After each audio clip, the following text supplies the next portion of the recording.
По-големите фирми, кога треба да плаќат, обично трошат неколку часови за припрема на планот за плаќање и на пополнување на налозите за банка. Ако се води добра евиденција во програмот може да ви асистира во плаќањето. Кај дополнителните евиденции 120-220 план за плаќање. Дефинирате нов план на денешна дата и ви се прикажуваат сите добавувачи со отворената состојба. И сега одлучувате дека на оваа фирма ќе се плати оваа фактура со двоен клик. На друга фирма имаме две фактури. Со контрол ги селектираме двете фактури и кликнуваме на износот.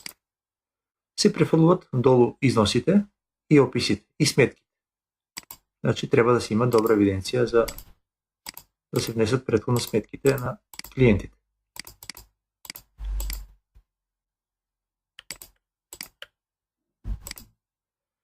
Откако ова ќе се комплетира, долу е износот кој ни е кумулативен.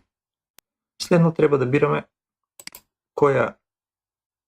од која сметка ќе плаќаме.